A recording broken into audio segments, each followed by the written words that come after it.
வீடியோவை பார்க்குறதுக்கு முன்னாடி சேனலுக்கு புதுசாக இருக்கிறவங்க எல்லாரும் சப்ஸ்கிரைப் பண்ணிடுங்க. அதே மாதிரி லைக் கொடுக்க எல்லாரும் மறந்துடாதீங்க. உங்களுடைய சப்போர்ட் எனக்கு எப்பவும் தேவை. வாங்க இப்போ வீடியோ பார்க்கலாம். இன்றைக்கி பாண்டியன் ஸ்டோரில் ராஜ் வந்து அந்த டியூஷன் போன வீட்டிலேருந்து அவங்க கால் பண்ணியிருப்பாங்க. அப்போ அவங்கக்கிட்ட சொல்லுவாள், என்னால் இன்றைக்கி டியூஷன் இனிமேல் எடுக்க முடியாதுக்கா அப்படின்னு சொல்லி பேசிகிட்டு இருப்பா. அந்த சமயத்தில் கதிர் வருவான். கதிர் வந்து யார்கிட்ட பேசிகிட்ருக்க அப்படின்னு சொல்லி கேட்கும்போது அவள் சொல்லுவாள், ராஜி, நான் வந்து டியூஷன் எடுக்க போனேன்ல, அந்த வீட்டில் இருந்து கால் பண்ணியிருக்காங்க, என்னை திரும்பியும் டியூஷன் எடுக்க கூப்பிடுறாங்க, நான் வர முடியாதுன்னு சொல்லிட்டேன் அப்படின்னு சொல்லுவாள். அதுக்கப்புறம் என்னால் டியூஷனையும் பார்த்துட்டு ட்ராவல்ஸையும் பார்க்க முடியாது அந்த மாதிரி பேசுவாள். உடனே அதுக்கு கதிர் சொல்லுவான், ஆமாம், இனிமேல் நீ டியூஷனும் எடுக்க வேண்டாம், ட்ராவல்ஸும் பார்க்க வேண்டாம், உனக்கு நான் வேறு ஒரு சூப்பர் ஐடியா வச்சுருக்கேன் அப்படின்னு கதிர் சொல்லுவான். அதுக்கு வந்து கேட்பா, ராஜி என்ன ஐடியா அப்படின்னோடனே, உங்கள் அப்பா ஒரு கோச்சிங் சென்டரில் உன்னை சேர்த்து விட்டு உன்னை ஐபிஎஸ்க்கு படிக்க வைக்கிறேன்னு சொன்னாங்கல்ல, அந்த கோச்சிங் சென்டரில் சேர்ந்து இனிமேல் நீ படி அப்படின்னு சொல்லி சொல்லுவான். அது எங்கே இருக்குதுன்னு கேட்பான். அது காரைக்குடியில் அப்படின்னு. அப்போ அவள் ராஜி சொல்லுவாள், உனக்கு அந்த இதில் சேர்ந்து படிக்க எவ்வளோ காசு ஆகும்னு தெரியுமா அப்படின்னு சொல்லி சொல்லும்போது கதிர் சொல்லுவான், அதை பற்றி உனக்கு என்ன கவலை அப்படின்னு சொல்லி கேட்பான். ஏன் அதுக்கப்புறம் சொல்லுவான், உன்னை பற்றி நான் கவலைப்படக்கூடாதா அந்த மாதிரி பேசிகிட்டு இருப்பான். அப்போ ராஜி சொல்லுவாள், அதுக்கு சொல்லலை, நான் வந்து வீட்டிலேருந்தே படிக்கிறேனே அப்படின்னு சொல்லும்போது, நீ வீட்டிலேருந்து படித்தா என்ன செய்வ, பாதி நேரம் சமையல் பண்ணுவேன், அதுக்கப்புறம் அரசிக்கிட்ட பேசிக்கிட்டு இருப்ப, அதுவும் மீனா அண்ணி வந்துட்டாங்கன்னா சுத்தம் அவ்வளோதான், அதனால் நீ வந்து கோச்சிங் சென்டர்லேருந்தே போய் படி அப்படின்னு கதிர் சொல்லிகிட்டு இருப்பான். நான் வந்து ஆஃபீஸில் மீட்டிங்கை முடிச்சுட்டு அப்போ வெளியே வருவாள். அந்த டைமில் பார்த்தா திரும்பவும் அவள் மயில் வந்து வாசல்லையே தான் இருப்பாள். காலையில் வந்தவங்க இப்போவும் இங்கே இருக்காங்களே அப்படின்னு சொல்லிட்டு மதியானம் 2 மணி ஆயிருக்கும். அது வந்து, ஏன்க்கா இங்கே வந்து நிற்கிறீங்க அப்படின்னு சொல்லும்போது மயில் சொல்லுவா, இல்லை, நான் உங்ககிட்ட பேசாமல் நான் எப்படி போக முடியும், உன்கிட்ட நான் சொல்ல வேண்டிய விஷயங்கள் நிறைய இருக்குது, அதனால் பேசிட்டு தான் போகணுன்னு வெயிட் பண்ணுறேன்னு சொல்லுவாள். அப்போது அவள் சொல்லுவாள், பண்ண வேண்டியதெல்லாம் பண்ணி எல்லாம் முடிச்சுட்டு இப்போ வந்து என்கிட்ட பேசுறதுக்கு என்ன இருக்குது அப்படின்னு சொல்லி மீனா கேட்பா. அதுக்கு மயில் சொல்லுவாள், இல்லை, நாங்கள் வந்து எல்லா விஷயத்தையும் வேணும்னே பண்ணலை மீனா, அது நாங்கள் ஒன்று நினைக்க அது வேறு ஒன்றா நடந்துருச்சு அப்படின்னு சொல்லிட்டு ஃபீல் பண்ணி மயில் சொல்லுவாள். அப்போ மீனா சொல்லுவா, அது எப்படி, நான் உங்கள் வீட்டுக்கு வந்தேன்ல, உங்கள் வீட்டுக்கு வந்து நிதானமாக நம்ம எல்லாம் பேசிக்கிடலாம், நீங்கள் வெயிட் பண்ணுங்கள் அப்படின்னு நான் சொல்லிட்டு தான் போனேன். நான் முன்னாடி போன உடனே நீங்கள் பின்னாடி போய் எல்லா வேலையும் பார்த்துட்டீங்க. போலீஸ் கம்ப்ளைண்ட்டு கொடுத்து, அதுக்கப்புறம் நாங்கள் ஒரு நாள் ஃபுல்லாக ஜெயிலில் இருந்து, அப்போ எல்லாருமே வீட்டில் எல்லோரும் ஜெயிலில் இருந்து எவ்வளோ கஷ்டப்பட்டாங்க அப்படின்னு சொல்லும்போது, அதுக்கு மயில் சொல்லுவா, இல்லை, டிவோர்ஸ் நோட்டீஸை பார்த்தோன்னே எங்கள் வீட்டில் என்ன பண்ணன்னு தெரியலை, அப்போ எதையாவது பண்ணுவோம் அப்படின்னு நினச்சாங்க, நாங்கள் ஒன்று பண்ணப்போ இப்படி திரும்ப எல்லாம் நடந்துருச்சுன்னு சொல்லும்போது, உங்களுக்கு இப்போ தான் எல்லாமே புரியுதா அப்படின்னு சொல்லிட்டு மீனா சொல்லுவா. அதுக்கப்புறம் சொல்லுவா, நீங்கள் அதை மட்டுமா விட்டீங்க, மனசாட்சியே இல்லாமல் கவரிங் நகையை போய் தங்க நகைன்னு சொன்னீங்க, அது இப்போ வந்து நம்ம வீட்டு ஆளுக்குன்னு சொன்னோடனே உங்களை வந்து அமைதியாக இருந்தாங்க, இதே இது வேறு ஆளாக இருந்தாங்கன்னா, வேறு குடும்பமாக இருந்துச்சுன்னா உங்கள் குடும்பத்தையே ஃபுல்லாக தூக்கி ஜெயிலில் வச்சுருப்பாங்க அப்படின்னு மீனா சொல்லிக்கிட்டு இருப்பாள். அப்போ மயில் சொல்லுவா, தப்பு தான் மீனா, மேலும் மேலும் எங்கள் வீட்டில் தப்பு பண்ணிட்டாங்க, அது எனக்கு நல்லாவே புரியுது, ஆனால் அந்த தப்பை திருத்துறதுக்கு ஒரு வாய்ப்பு கூட எனக்கு கிடைக்காதா அப்படின்னு சொல்லிட்டு ரொம்ப ஃபீல் பண்ணி மயில் பேசுவாள்.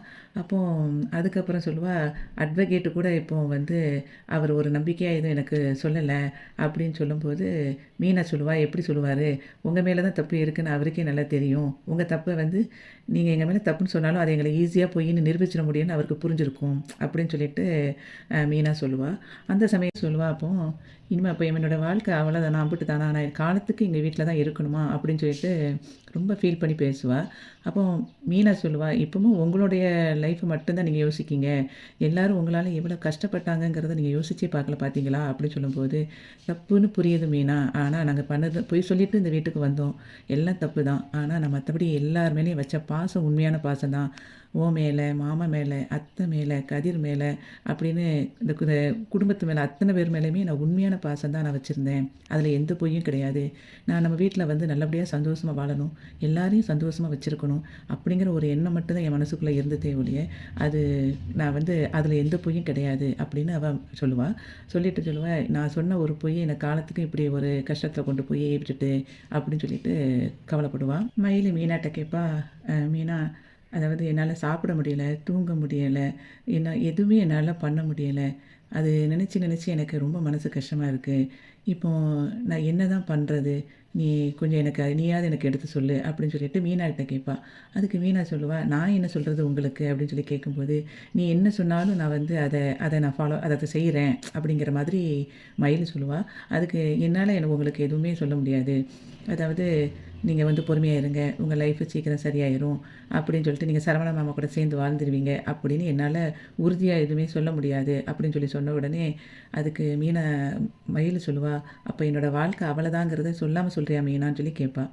அதுக்கு மீனா சொல்லுவா, நீங்கள் வந்து கொஞ்சம் பொறுமையாக அமைதியாக இருந்து உங்கள் அம்மா பேச்சை கேட்காம இருந்து நீங்கள் ஓரளவுக்கு இருந்தீங்கன்னா அப்போ உங்களுக்கு வந்து உங்கள் வாழ்க்கை சரியாகிறதுக்கு வாய்ப்பு இருந்தாலும் இருக்கலாம். அதை கூட என்னால் உறுதியாக சொல்ல முடியாது அப்படின்னு மீனா சொல்லிகிட்டு இருப்பா.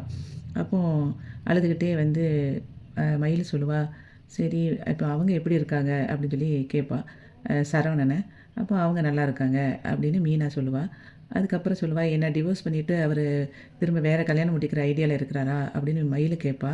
அதுக்கு மீனா சொல்லுவா, அந்த ஐடியாவில் அவங்களுக்கு இல்லை அப்படின்னு சொல்லி மீனா சொல்லுவா. அப்புறம் மயில் வந்து போகும்போது சொல்லுவா, அ சரி மீனா, நான் வந்து கால் பண்ணா நீயாவது எனக்கு எடு, நீயும் என்கிட்ட பேசாமல் இருந்துடாதேன்னு அப்படின்னு சொல்லிட்டு சோகமாக போயிடுவா. அதுக்கப்புறம் ராஜுவும் கதிரும் இங்கே கோச்சிங் சென்டருக்கு போயிருப்பாங்க ஐபிஎஸ் படிக்கிறதுக்காக. அப்போ அங்கே போயிட்டு அந்த டீட்டெயில்ஸு கேட்பாங்க. டீட்டெயில்ஸு சொல்லும்போது அவங்க சொல்லுவாங்க, இங்கே சேர்றதுக்கு வந்து 1,00,000 செலவாகும். அதே மாதிரி அந்த ஃபஸ்ட்டு செஷன் முடிஞ்சு செகண்ட் அந்த இதை பண்ணுறதுக்கு வந்து சென்னைக்கு போகணும் 2 நாள் கோச்சிங்க்கு. அதுக்கப்புறம் தான் இங்கே வந்து கிளாஸுக்கு ஜாயின் பண்ணணும் அப்படின்னு சொல்லுவாங்க. நெக்ஸ்ட் வீக்லேருந்து ஜாயின் பண்ணலாம் அப்படின்னு பேசிகிட்டு இருக்கும்போது இவ வந்து யோசிப்பா, 1,00,000 யோசிப்பா. அப்போ அவன் சொல்லுவான், இல்லை நீ ஃபார்ம் ஃபில் பண்ணு, நம்ம கொடுத்துட்டு போகலாம் அப்படின்னு சொல்லிட்டு ஃபார்ம் ஃபில் பண்ண வச்சுருவான். அதுக்கப்புறம் வெளியே வந்த உடனே கதிர் சொல்லுவான், வா நம்ம ஜூஸ் குடிக்க போகலாமா அப்படின்னு கேட்கும்போது கதிர் சொல்லுவான், அதுக்கு ராஜி சொல்லுவா, அது இருக்கட்டும், ஃபஸ்ட்டு இந்த ஃபீஸு கட்டுறதுக்கு எவ்வளோ அமௌண்ட்டு பார்த்தியா அப்படின்னு சொல்லி கேட்கும்போது, அதுக்கு என்ன அப்படின்னோடனே, அது நம்மளால் இப்போ எப்படி பண்ண முடியும் அப்படின்னு சொல்லும்போது, கதிரில் இருக்கிறான்ல, அதை ஏன் உங்கள் அப்பா உங்களை மட்டும் தான் கட்ட முடியுமா, என்னால் கட்ட முடியாதா, அதை நான் பார்த்துக்கிறேன் அப்படின்னு சொல்லி அவன் கதிர் சொல்லுவான். அதுக்கப்புறம் வந்து நம்ம போன ட்ரிப்பு சென்னைக்கு போகும்போதே நம்ம வீட்டில் பிரச்சனையாக இருந்துச்சு. இப்போவும் திரும்ப நம்ம வீட்டில் கேட்டால் விடுவாங்களா நம்மளை அப்படின்னு சொல்லும்போது, அதை நான் பார்த்துக்கிறேன், நம்ம எப்படியாவது கேட்டுக்கலாம். இந்த ட்ரிப்பை நம்ம வந்து சொல்லிகிட்டே போவோம், சொல்லாமல் போக வேண்டாம் அப்படிங்கிற மாதிரி இன்றைக்கி நைட்டு நம்ம வந்து சென்னைக்கு கிளம்புவோம் அப்படின்னு கதிர் சொல்லுவான். எனக்கு வந்து நீ ராஜி வந்து ஐபிஎஸ் ஆயிரணும் அப்படின்னு அவன் வந்து கதிர் வந்து சொல்லுவான். அப்போது வந்து ராஜி சொல்லுவா, என்னை விட நீ தான் ரொம்ப ஆர்வமாக இருக்க போல அப்படின்னு கேட்கும்போது, ஆமாம் நம்ம வீட்லேயும் ஒரு ஐபிஎஸ் இருந்தால் நல்லா தானே இருக்கும், அதனால் நீ சீக்கிரமாக வந்து எனக்கு ராஜி ஐபிஎஸ்ன்னு ஆகணும் அப்படின்னு சொல்லிட்டு, வா எனக்கு பசிக்குது ஏதாவது நம்ம ஜூஸாக குடிப்போம்னு சொல்லிட்டு போயிட்டுருப்பான்.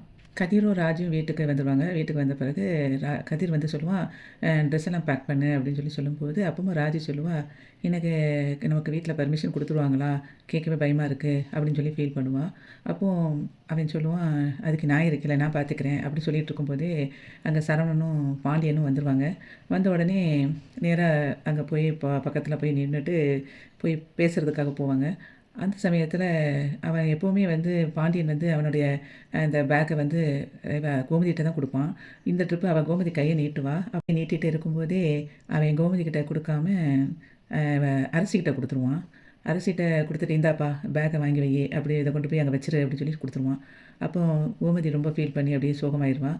அதுக்கடுத்தது பாண்டியன் வந்து கதிர்கிட்ட கேட்பான், நீங்கள் இன்றைக்கி காரைக்குடிக்கு போனீங்களா அப்படின்னு சொல்லி அவனாவே கேட்டுருவான்.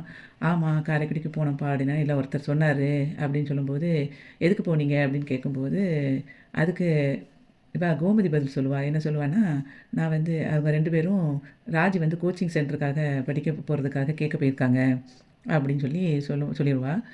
அந்த டைமில் இவன் பாண்டியனுக்கு வந்து அப்பவும் கோவப்பட்டுட்டு சொல்லுவான், கதிர்கிட்ட உங்ககிட்ட பதில் கேட்டா எதுக்கு மற்றவங்க நீ பதில் சொல்ல வேண்டியதானே, மற்றவங்க எதுக்கு சொல்லணுங்கிற மாதிரி பேசணுன்னா அப்பவும் கோமதிக்கு ரொம்ப கவலைப்பட்டு அமைதியாயிடுவான். அதுக்கப்புறம் பாண்டியன் கேட்பான், சரி நீங்கள் எப்போ போக போகிறீங்க அப்படின்னு சொல்லிட்டு கேட்டுட்டு அவனே சொல்லுவான். அதுக்கப்புறம் நீங்கள் ஏற்கனவே எப்படியும் பிளான் பண்ணியிருப்பீங்கல்ல தானே, சொல்லவா போகிறீங்க அப்படின்னு சொல்லும்போது கதிர் சொல்லுவான், நாங்கள் இன்றைக்கி நைட்டே கிளம்புறோம் அப்படின்னு சொல்லுவான். அப்போ சரவணன் கேட்பான், நைட்டே வா அப்படின்னு சொல்லி அவன் கேட்பான். ஆமாம் இன்றைக்கி நைட்டு கிளம்புறோம் அப்படின்னு சொல்லும்போது பாண்டியன் சொல்லுவான், பஸ்ஸில் எதுவும் டிக்கெட்டு போடணுமா அப்படின்னு கேட்கும்போது, இல்லைப்பா நாங்கள் கார்லேயே போயிடுவோம் அப்படின்னு சொல்லுவான் கதிர். அப்போ பாண்டியன் சொல்லுவான், "நைட்டு ஃபுல்லாக தூங்காமையே போவியா நீ காரை ஓட்டிட்டு?" அப்படின்னு கேட்கும்போது, "இல்லை ஃப்ரெண்ட்ஸ் வராங்க. நாங்கள் மாற்றி மாற்றி காரை ஓட்டிட்டு போயிட்டு வந்துடுவோம்." அப்படின்னு சொல்லுவான். அப்போ அதுக்கு வந்து பாண்டியன் சொல்லுவான் அதுக்கப்புறம் ராஜிக்கிட்ட, "சரிப்பா நல்லபடியாக போயிட்டு சேஃப்டியாக போயிட்டு வாங்க. நீ நல்லா படிச்சுட்டு வாப்பா." அப்படின்னு சொல்லிட்டு பாண்டியன் வந்து அப்படியே போயிடுவான். அதுக்கு அடுத்தது வந்து கோமதியும் சோகமாகவே பின்னாடி போயிடுவா. அதுக்கடுத்து அரசி வந்து "அண்ணி வாழ்த்துக்கள் அண்ணி" அப்படின்னு சொல்லிட்டு கையை கொடுத்துட்டு போவா. நல்லா சேஃப்டியாக போயிட்டு வாங்கன்னு. அதுக்கப்புறம் சரவணனும் வந்து சொல்லுவான், கங்ராச்சுலேஷன்ப்பா" அப்படின்னு சொல்லி ராஜிக்கு சொல்லுவான். சொல்லிவிட்டு நல்லபடியாக போயிட்டு வாங்க அப்படின்னு மட்டும் சொல்லுவான். அந்த டைமில் இவன் கதிர் சொல்லுவான் சரவணன்ட்ட, "அண்ணா இந்த சிச்சுவேஷனில் நான் வந்து இப்போ போகிறேன்னு நினைக்காத. நான் 2 நாளில் வந்து வந்துடுவேன், சீக்கிரம் வந்துடுவேன்." அப்படின்னு கதிர் சொல்லுவான். அப்போ சரவணன் சொல்லுவான், "ஏப்பா இதெல்லாம் வந்து எல்லாருக்கும் அவங்கவங்களுக்குன்னு ஒரு வேலை இருக்குல்ல. நான் சோகமாக இருக்கேன்னு சொல்லிட்டு எல்லாருமே என் கூடயே இருக்க முடியுமா? நீங்கள் நல்லபடியாக போயிட்டு வாங்க." அப்படின்னு மட்டும் சரவணன் சொல்லுவான். அதுக்கப்புறம் ராஜியும் கதிரும் ஊருக்கு கிளம்புவாங்க. கிளம்பும்போது கோமதி வந்து அவங்களுக்கு சாப்பாடு கட்டி எடுத்து வந்து கொடுப்பா. அப்போ கதிர் சொல்லுவான், "எதுக்குமா நாங்கள் வந்து கடையிலேயே சாப்பிட்ருவோம்." அப்படின்னு சொல்லும்போது, "இல்லைப்பா இதை எடுத்துகிட்டு போ." அப்படின்னு சொல்லிட்டு சோகமாகவே இருப்பா. அப்போ கதிர் சொல்லுவான், "அம்மா நீ ரொம்ப கவலைப்படாத. வந்து நாங்கள் ஊருக்கு போயிட்டு வரதுக்குள்ளே அப்பா பாரு கண்டிப்பாக உங்ககிட்ட பேசிடுவாங்க. நீ அதனால் அதை நினச்சி ஃபீல் பண்ணிகிட்டு இருக்காத. எப்போவுமே ஹாப்பியாக இருணுமா." அப்படின்னு சொல்லிட்டு அவனுக்கு அம்மாவை ஹக் பண்ணிவிட்டு அவன் ஊருக்கு கிளம்பி போயிடுவான். கோமதி அப்படியே நிற்கிற மாதிரி இன்றைக்குள்ள எபிசோடு நிறைவடைந்தது. வீடியோவுக்கு ஒரு லைக் கொடுத்து சேனலை சப்ஸ்கிரைப் பண்ணுங்கள். நன்றி.